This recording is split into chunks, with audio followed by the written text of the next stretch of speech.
Bonjour et bienvenue à cette petite expérience culinaire pour faire du pain au chocolat. Pour cette tentative de pain au chocolat, il faudra farine, un peu de sucre, évidemment de la levure, autant de levure que de sucre d'ailleurs, du chocolat, ici tentative de chocolat fondu, de l'eau et le nécessaire. Donc, pour commencer, prenons de la levure,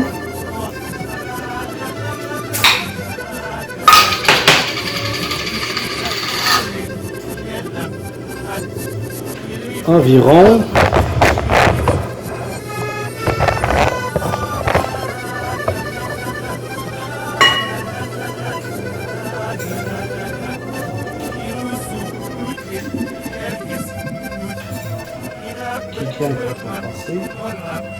deux cuillères à thé. Ensuite,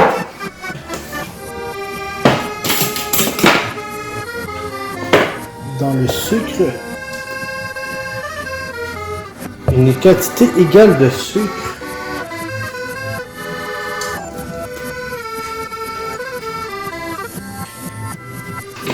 À la levure.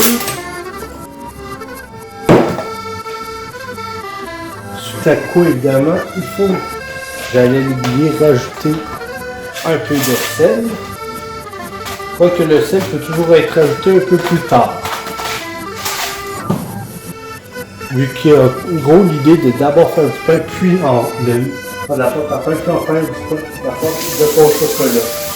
L'étape suivante est de rajouter par environ 2 tasses d'eau chaude par cuillère à thé de levure.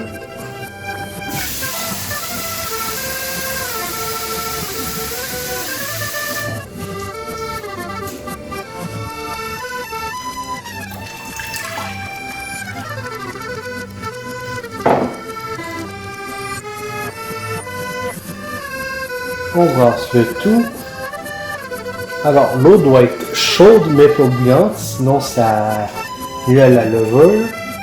Et le sucre aide la levure à se nourrir. D'ailleurs, quand vous avez fini avec votre levure, mettez-la au froid pour ceux qui n'ont pas l'habitude.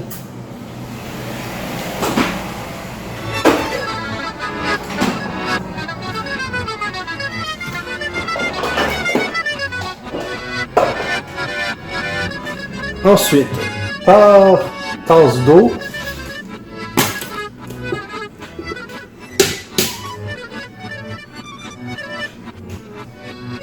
mettre une tasse de farine.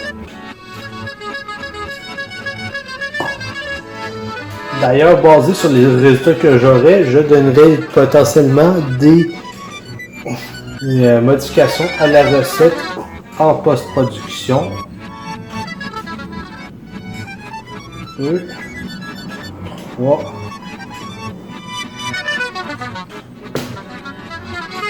4. Ceci est évidemment pour commencer.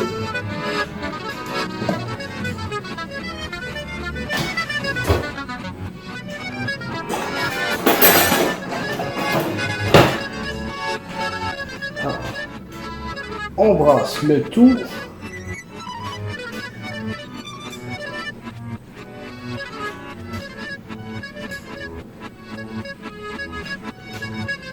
Jusqu'à avoir à peu près une pâte.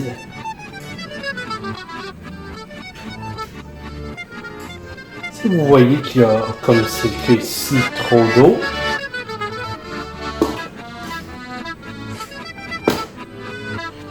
vous rajoutez de la farine en plus, ce qui me monte à 5.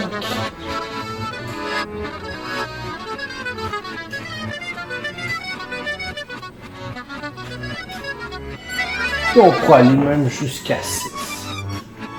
Ça fait longtemps que j'ai pas fait de pain.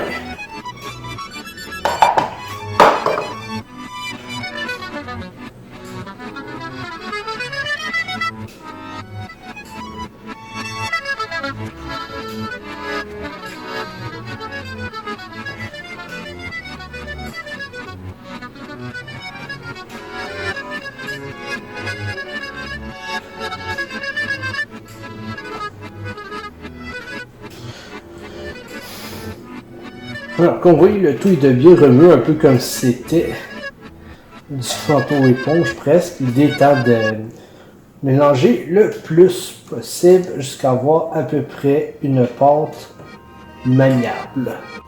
La suite est évidemment de prendre de la farine, de tamiser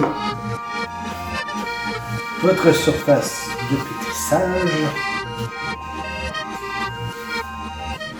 et en même temps, vous pétrez les mains, et là,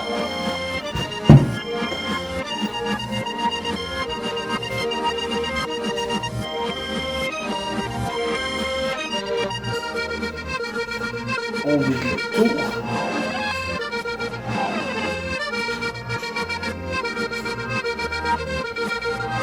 Possible.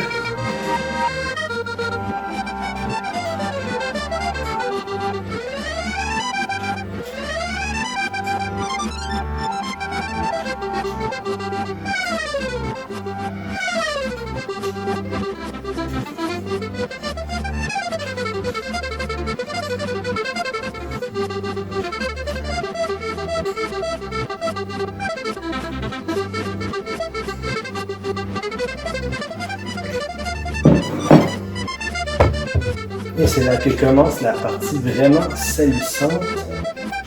Donc, assurez-vous que si vous faites du pain, vous n'êtes pas du genre à avoir peur de vous salir les mains. Ici, on commence par un peu plus de farine.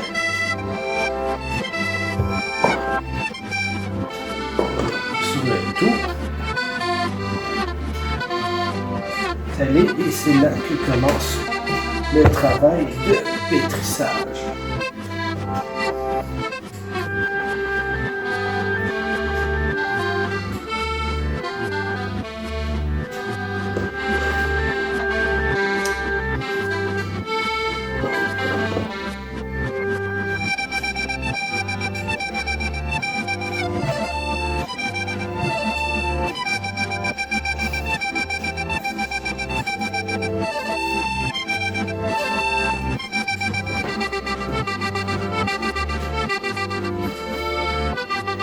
Alors, sachez qu'au début de vos pâtes, la pâte sera toujours vraiment molle et collante au début, jusqu'à temps qu'elle ait absorbé assez de farine.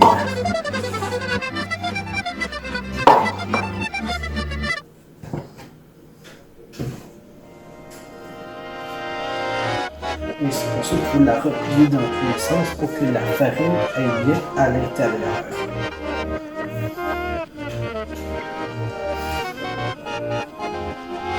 Là, par contre, je me dis que j'ai peut-être pas mis assez de farine tout à l'heure.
Et on va voir un peu qu'il faut coller sous le fond dans tel cas.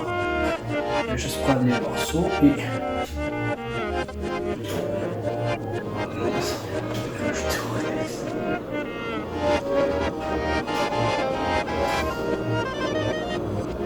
est-ce que ça paraît que je n'ai pas fait de pain depuis longtemps?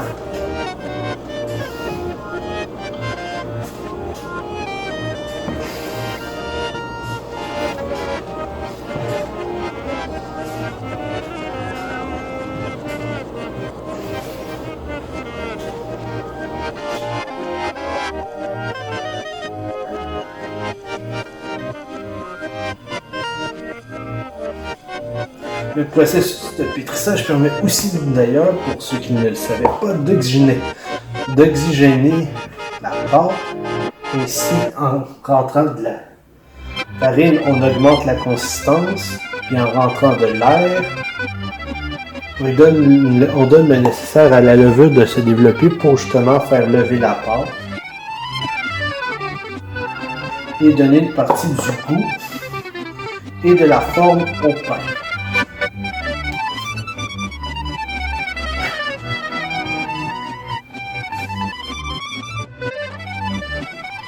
Un petit truc alternatif qui fonctionne bien aussi, mais qui est utile pour plus tard, l'étape suivante, c'est de l'huile.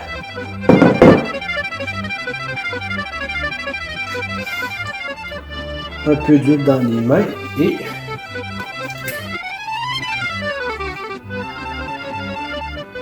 les choses vont beaucoup moins coller, que c'est vrai que là, ça, du moins de façon différente, même si c'est vrai que là, ça paraît un peu moins, et que le pain avait déjà une bonne étape de pétrissage de fait.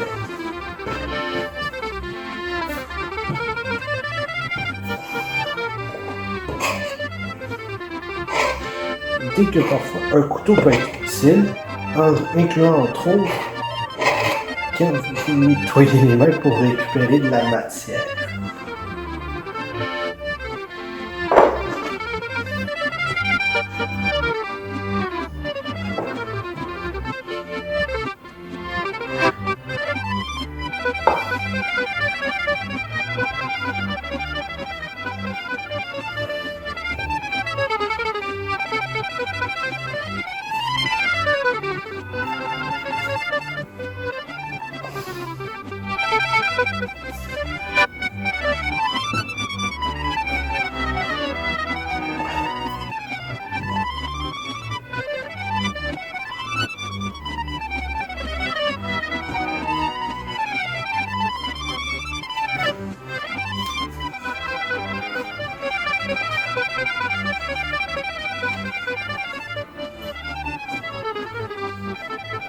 Et comme vous voyez, le fait qu'il continue à se gonfler et se déformer montre que de l'air a été mis dedans, sont aplatis et qu'on le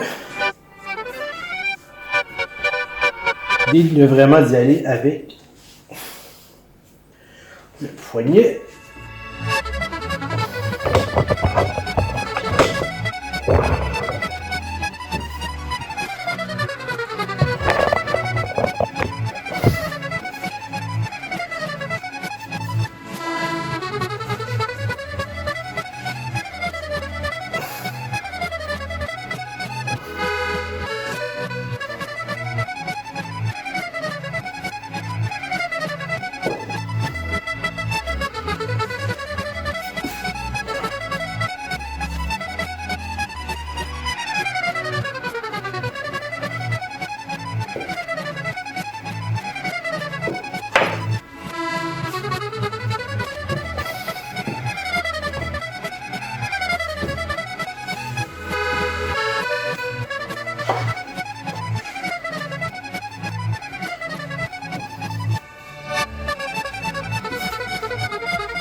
Voilà, ça gonfle tout seul. Quand il oppose vraiment une résistance, vous savez que soit vous avez les bras mous ou que c'est rendu prêt. Évidemment, vers la fin de le rouler sur les surplus de farine, ça permet d'utiliser la dite farine.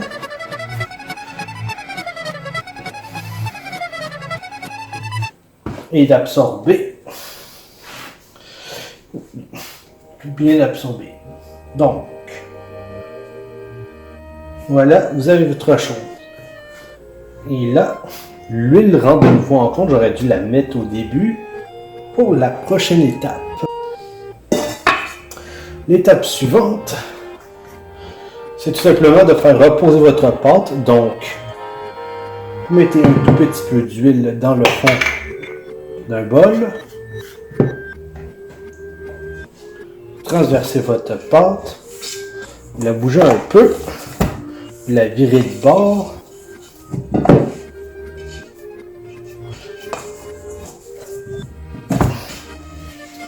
Je n'ai peut-être pas mis assez d'huile ce coup-ci. Si vous avez l'impression de ne pas avoir mis assez d'huile, vous en remettez un peu. Essayez d'égaliser. Je vais toujours mettre un peu ici dans le fond.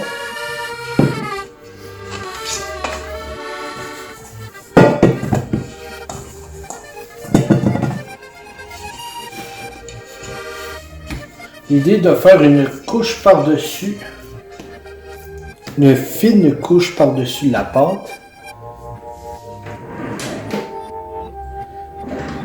Ensuite, vous couvrez la pâte et vous attendez et vous nettoyez un peu votre place, même si vous allez devoir la ressalir. Alors, 30 minutes à peu près après avoir mis la pâte à reposer, on rentre ce chaud d'eau, vous mettez le chocolat dedans et vous l'allumez. Pendant que ça chauffe, alors vous sortez votre pâte. Normalement, ce serait l'étape de la repétrir.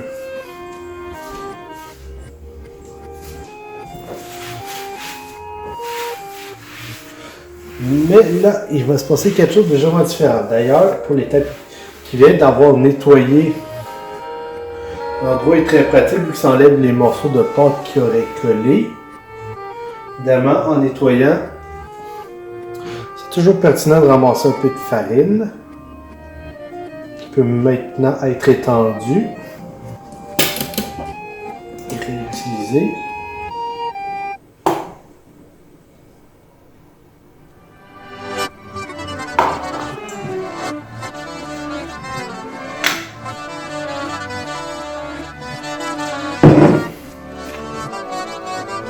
De l'huile.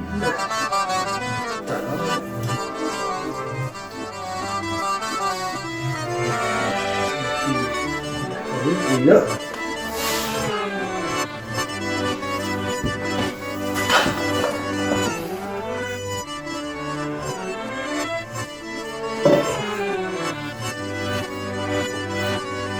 la pâte qui s'effondre sur elle-même.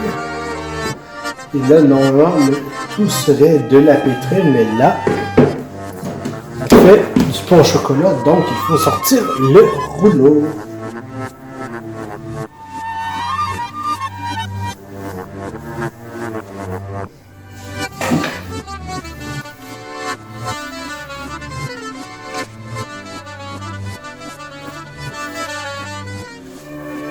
Et si vous dites que ça ferait une belle pizza, eh bien, c'est pas exactement le bon pain, mais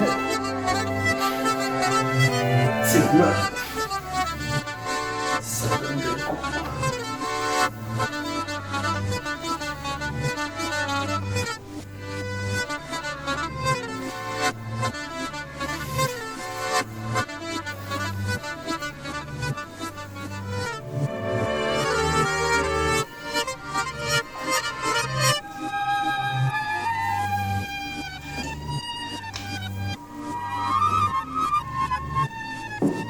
Alors, pendant que le chocolat chauffe et que la pâte est prête, on prépare un peu dans le tout.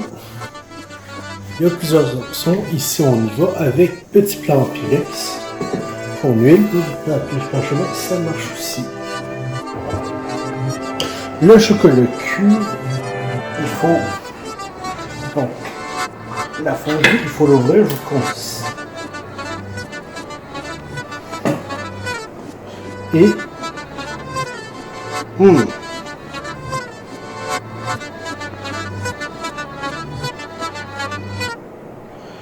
alors, sachez que pour le besoin des choses, la fondue n'a pas besoin d'être complètement liquide, mais ça aide beaucoup pareil.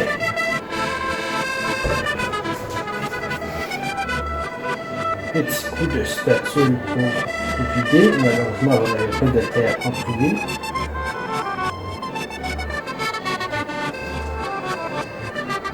Et on commence à étendre.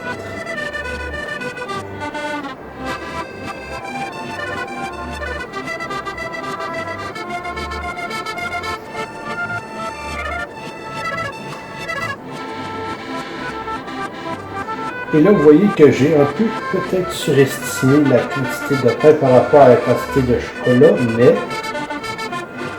c'est la première fois, puis ça fait quelques mois que j'ai peu fait de pain. Évidemment, ça peut besoin d'être complètement liquide, il faut quand même que ça soit un minimum mou. Donc ça peut être mis à chauffer. Donc, une fois le reste chauffé,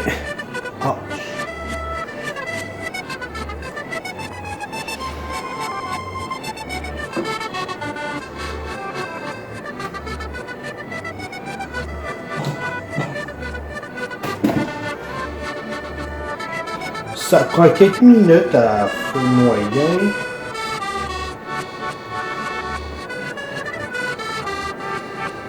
Comme vous ne voulez pas gaspiller de chocolat, vous voulez bien gratter et étendre votre spatule aussi.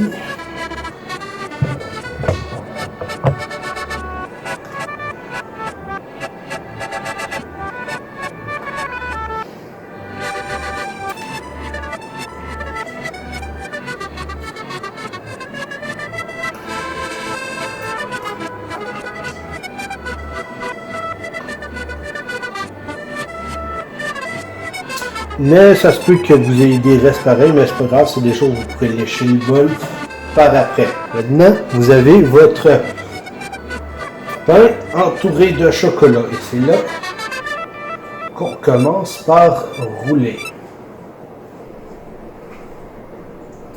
Et là, vous voyez, j'aurais dû mettre un peu plus de farine.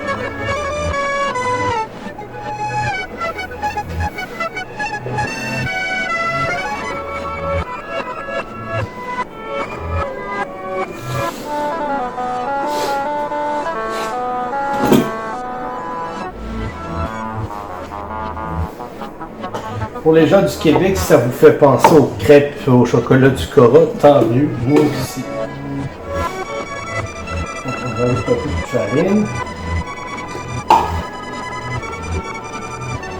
Sur notre pain ici, parce qu'on va le pétrir, et là,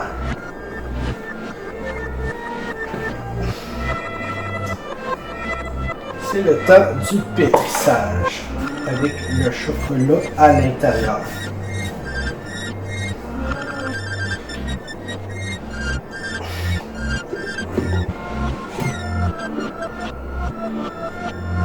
Jamais à remettre toujours plus de farine.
Alors voilà, comme vous voyez, ça sort gonfle tout seul. Et le brun commence à s'universaliser, montrant que soit le chocolat ressort, soit qu'il commence à être bien mélangé. Petite dernière dose de farine.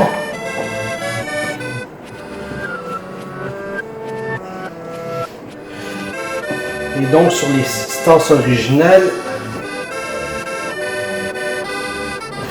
que j'en avais prévu 4, plus toutes les choses qui sont ajoutées, on arrive à peu près à 10-11 tasses.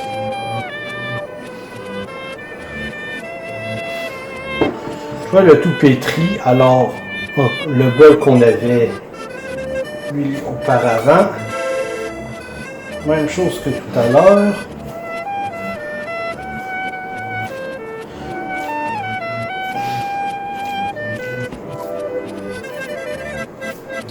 Pourquoi j'ai pris ce bol-là en particulier? Parce que ça me tentait. Si ça vous tente, vous pouvez essayer de faire des coupures.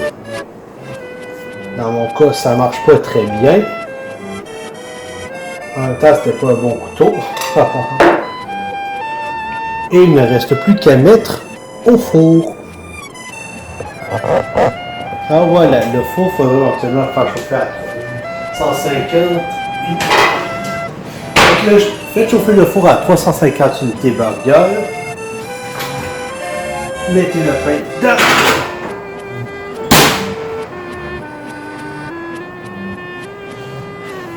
Et voilà. Il ne reste plus qu'à attendre qu'il soit cuit, ce qui devrait prendre à peu près une autre demi-heure facile. Mais je dirais surveiller au cas où, vu que c'est des recettes expérimentales. Le petit résultat final. Espérant qu'il soit cuit.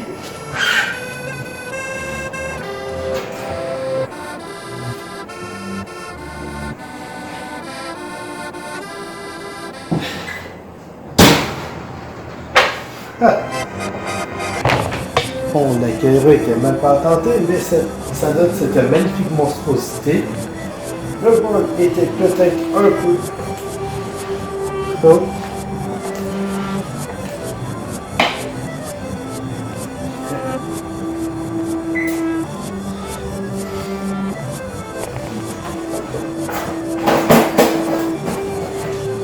Maintenant, pour le goût.